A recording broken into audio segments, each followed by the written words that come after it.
Moving into the last quarter of the class, and as I've mentioned earlier, the theme for really this whole class is democracy opposed to slavery. And really after 1800, everything becomes slavery.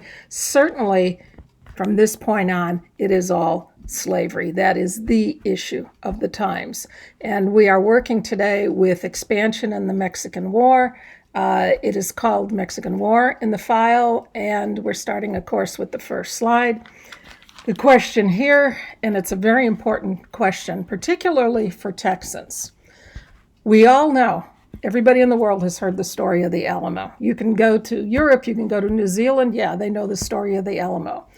How come we never hear about the Mexican War? When I grew up in Chicago, we never studied the Mexican War. I had no idea we had a war with Mexico until I came to Texas. Now, many of you know that already. Hopefully they cover it in Texas history at some point in American history. I apologize if some of this is review for some of you, but hopefully there's some new things in here too.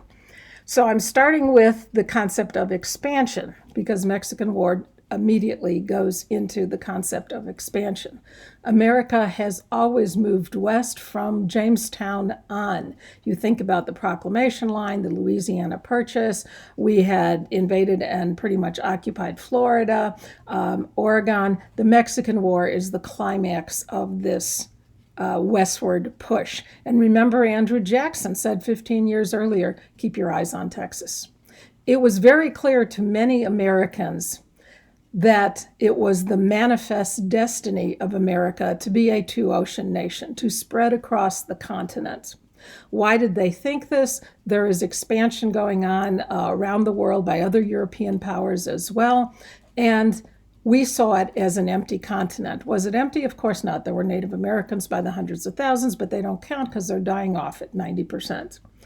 So we saw it as an empty continent. When we did get to the Pacific, we kept going.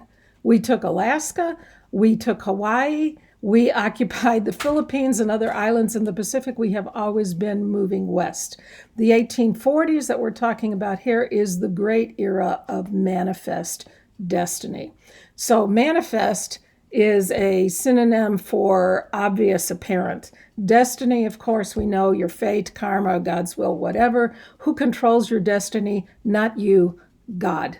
And in the 1840s, of course, people believe there is no messing with God's will. You cannot question God's plan for America. So it is clear to all, it is obvious to all that America will sweep across the continent.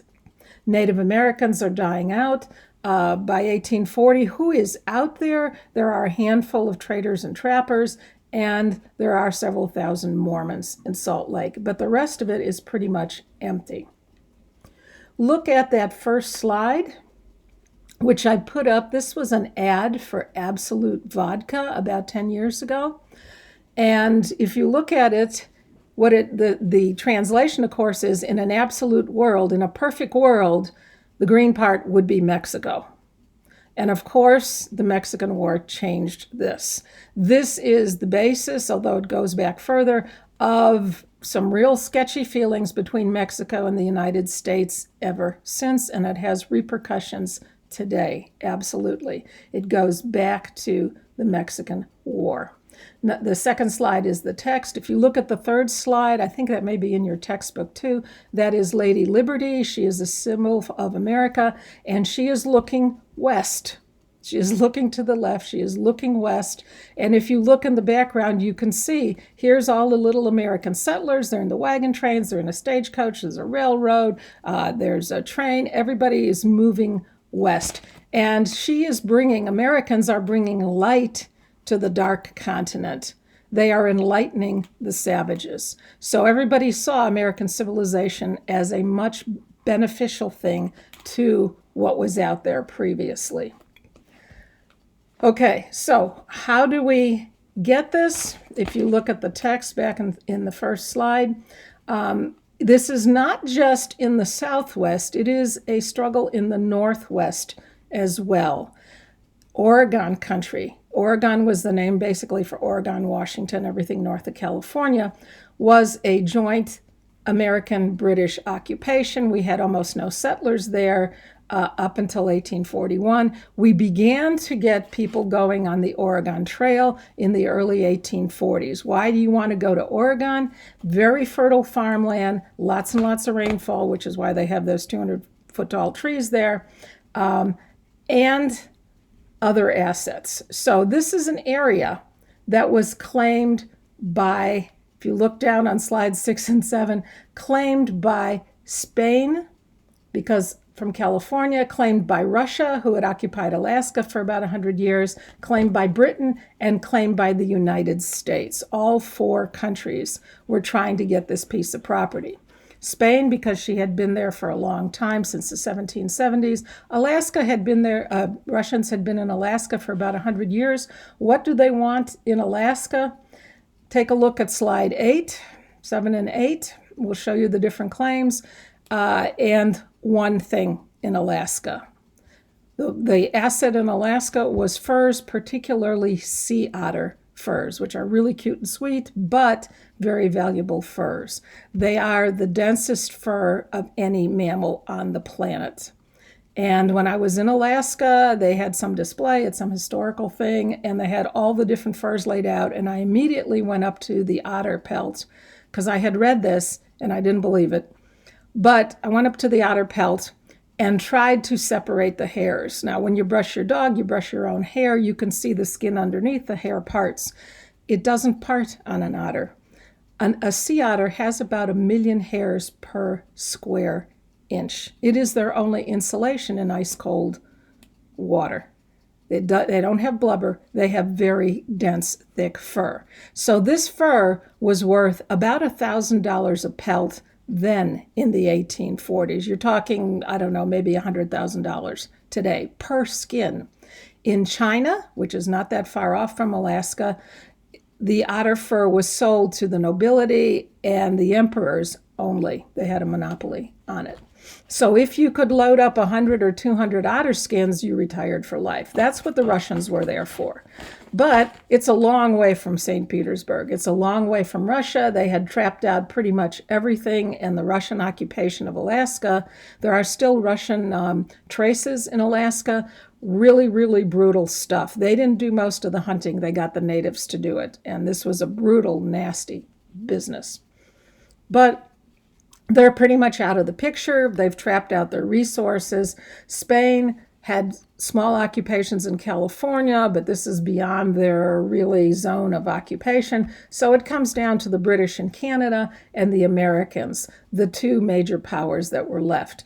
We almost went to war again with Britain in the 1840s over the Northwest, over the Oregon Territory.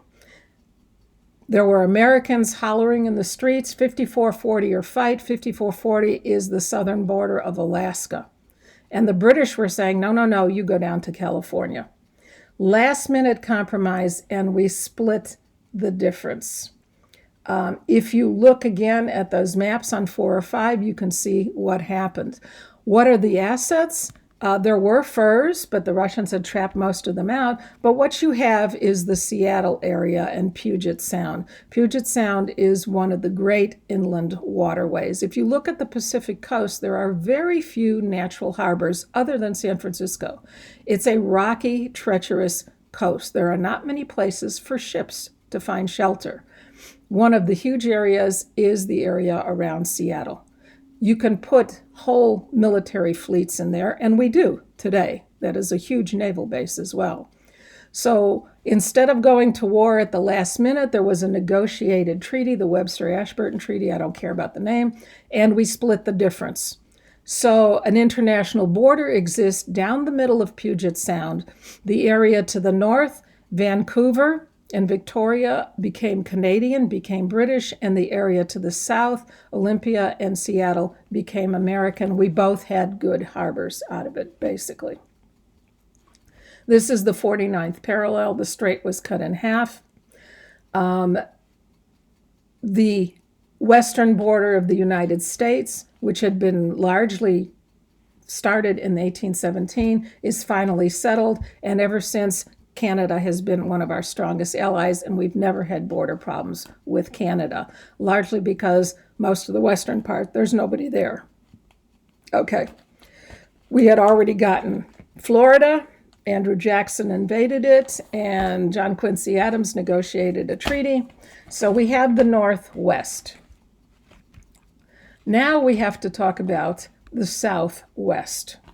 This was Spanish territory. It had been Spanish territory since the early 1700s. Hopefully, sometime in fourth grade, you went down to the missions in San Antonio. San Antonio, of course, was a Spanish settlement.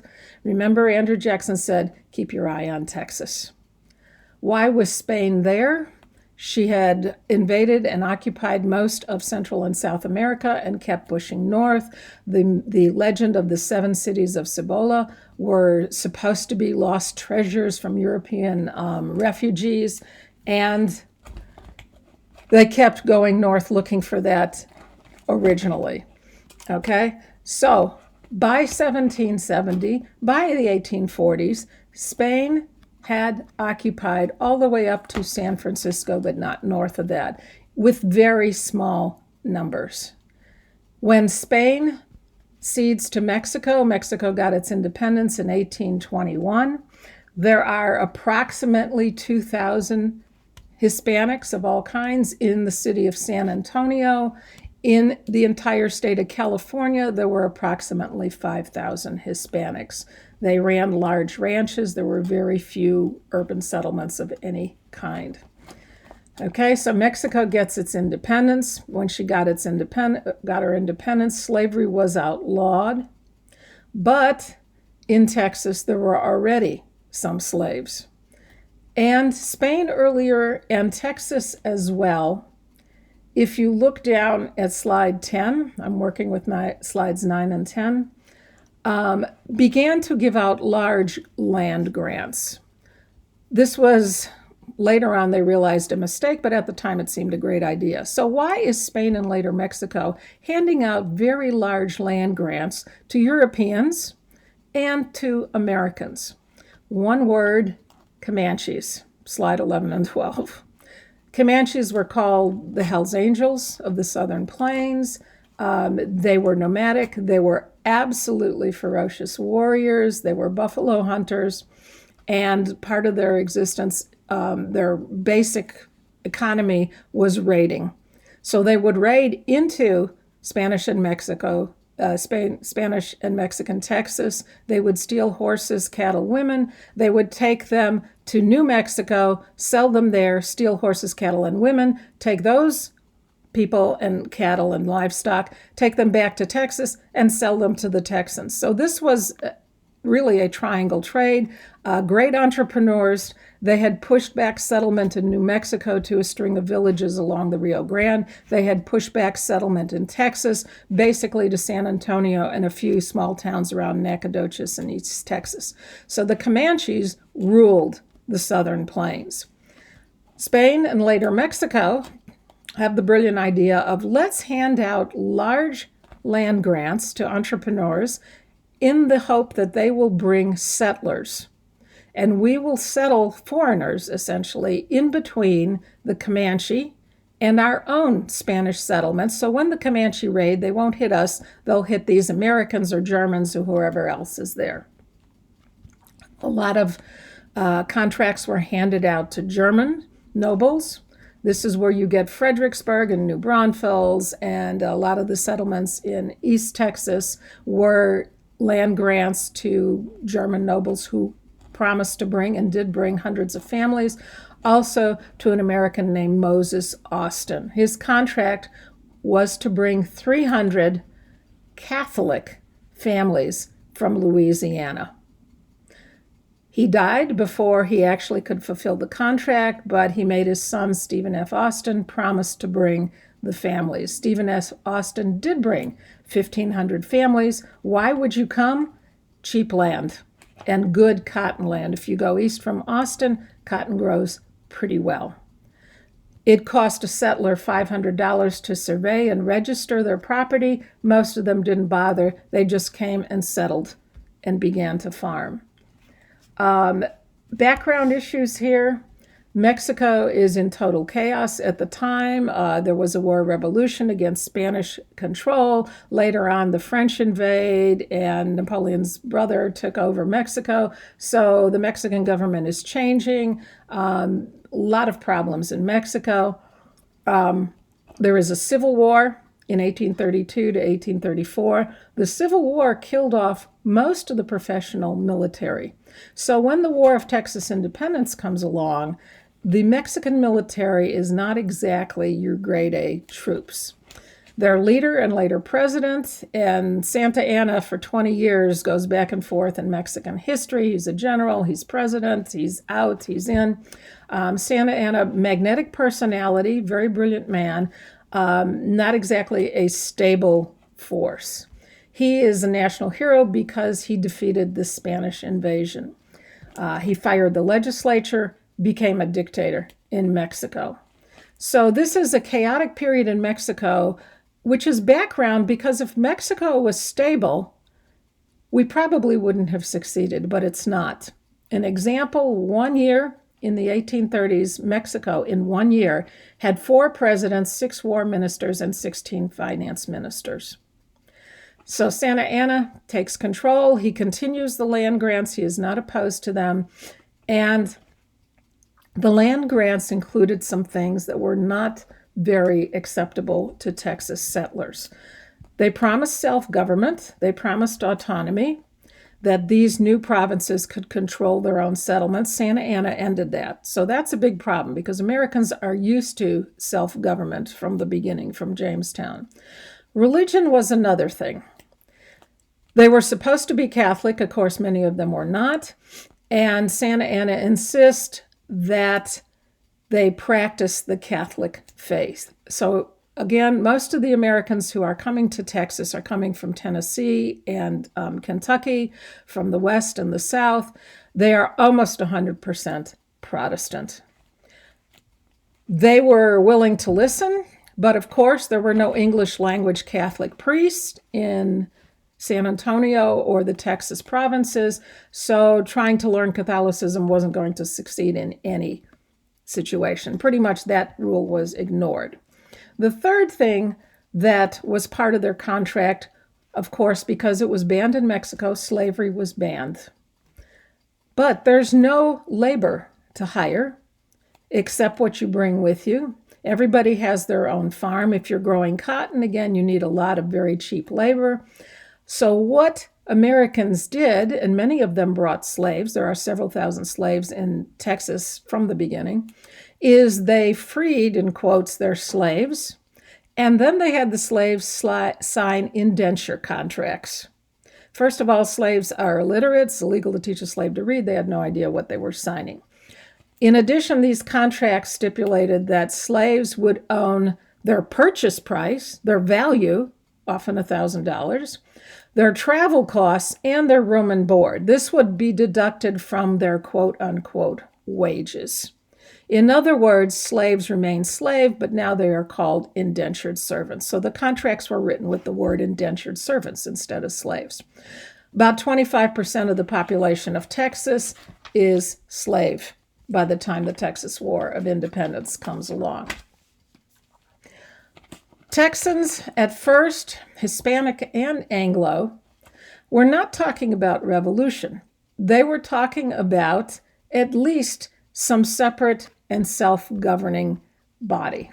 They wanted less taxes because Santa Anna was also enforcing taxes on land, and they wanted to control their own government. Santa Anna, unfortunately, cracked down, and you have basically the Texans who are Hispanic as well as Anglo.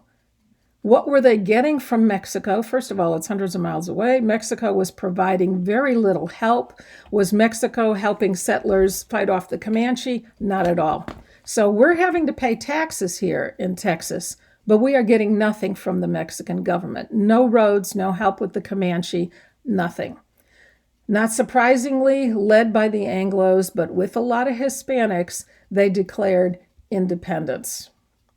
The minute the Texas War of Independence starts, a lot of Americans from southern states and from Kentucky and Tennessee volunteered to go down and fight. And I have a quote from one of the volunteers which explains the situation very well. The Texans had to organize an army almost overnight. It wasn't very successful at first, and about half of their military is volunteers who came in. This is a volunteer. I cannot remember there was any distinct understanding as to the position we were to assume towards Mexico. Some were for independence, some were for anything, just so it was a row, but we were all ready to fight. Very Texan statement. We're not sure what's going on, but hey, there's going to be action, so we'll go down and check it out, basically. Okay, so we have several thousand volunteers. Each company, each group elected its own officers. That, number one, is a problem. Again, being Americans, we don't follow our orders very well. If you remember, poor von Steuben, who's trying to organize the American Army, said this 100 years earlier. Again, one of the local officers, we are all captains and have our own views. Texans don't listen to anybody else's orders. The only man with any military experience was Sam Houston. He also had a lot of Native American experience because he had lived with the Cherokee. They drew up a constitution in Washington on the Brazos, and there are constant border skirmishes. I'm not going to go through blow by blow what goes on in the Texas War of Independence. Remember that this is 10 years before the Mexican War. There are two wars here. Texas War of Independence. 10 years later, there is the Mexican War. We always remember the first one, but never the second one. Okay, so the famous battle, of course, is the Alamo. Why the Alamo? This is, to a good extent, a suicide pact. There were about 200 Texans. They knew the Mexican army was approaching with at least 3,500 troops. They really didn't have a chance. The odds were against them. They had holed up in the Alamo building, which was the Mission Church in San Antonio, a pretty good strong point. They did have some cannon. It is a 13-day siege. They assumed the whole time that they were going to get reinforcements. They never did. According to the information that we have, Colonel Travis, who was in charge of the Texas troops, would have surrendered if Santa Anna had allowed them to leave or held them as prisoners of war. But at the beginning of the battle, Santa Anna, who is still general in charge of the Mexican troops, raises a black flag. That is a death flag. That means we take no prisoners. So they don't have much of a choice. The reinforcements never came. Part of the reason is that at Goliad, there were about 400 American volunteers that were planning to march to help the Alamo. They were surrounded by Mexican troops, a second group of Mexican troops. They surrendered under a white flag. Under Santa Anna's orders again, 350 American POWs were taken off and executed as prisoners of war under a white flag. Even his own officers protested this. But the long-term effect is there are no reinforcements for the Alamo. So after 13 days, the Mexican troops move in, and it is a fight to the death. They tried to break out a couple of times unsuccessfully. They finally reached the walls. Why stay there? Why not leave? Because they are basically allowing time for the American army to organize. It is the same situation and the same heroism as the Battle of Marathon in ancient Greece, where the 300 Spartans, again, terrible movie, but great story, the 300 Spartans held off the entire Persian army in a mountain pass. Why are they there? Why are they committing suicide? To allow the Greeks to organize to get ready to oppose the Persians. And that's exactly what happened at the Alamo. Okay, number of other battles for the next year. The final battle is San Jacinto, which is an 18-minute battle. Sam Houston led his men undercover about 20 yards from the Mexican line, well within rifle range. It is mid-afternoon. It's a hot day, Mexican siesta. Supposedly Santa Anna was having a good time with his mistress. They got within basically 100 feet of the Mexican lines. They charge, yelling and screaming, and start shooting anything that moves. Sam Houston ordered prisoners, take surrendering Mexicans prisoners, but of course, Americans were going into battle yelling, remember the Alamo, remember Goliad. They weren't interested in taking prisoners. They slaughtered at least 630. Some prisoners and some injured were taken finally at the end, and a total of 8 Americans were killed. So San Jacinto is a huge American victory, and it ends the War of Texas independence. The Texans, of course, had long rifles with a range of about 200 yards, 600 feet. The Mexican army had muskets. Their range was about 50 yards, maybe instead of 600 feet, 200 feet. Texans were used to fighting in the woods. The Mexican army used to rely, as in Mexico, a lot of open space, a lot of plains. They relied on cavalry attacks. That didn't work too well in East Texas, which is heavily wooded. So now we have Texas independence. Some sidelines on this. Sam Houston, pretty heroic, very interesting background. On the other hand, why is he in Texas? He had been governor in Tennessee. He had been an Indian fighter with Andrew Jackson. He resigned in 1831. He had married a teenage wife, much younger than him. Marriage turned bad. He left his pregnant wife with another infant and a lot of debts and took off for Texas, basically. So he's not here for heroic reasons. On the other hand, he performed heroically in American history. William Travis took over at the Alamo. He's only 27 years old.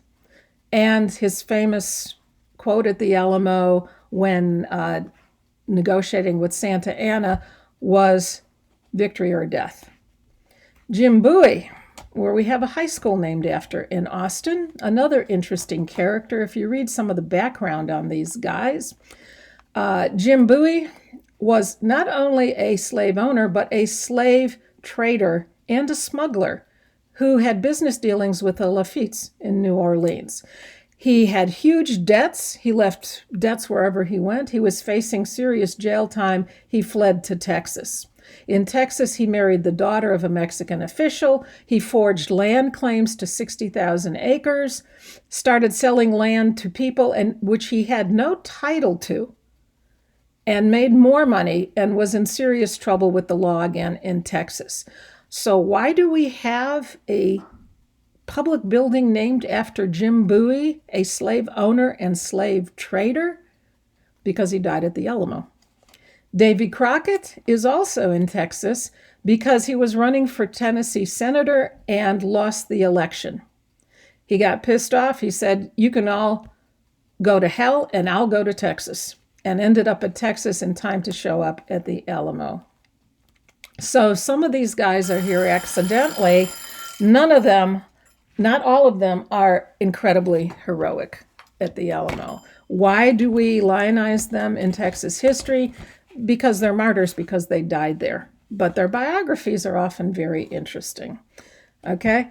We're stopping there. I am picking it up there, and next time talking about the Mexican War, the other half of this chapter. Take care. Be safe.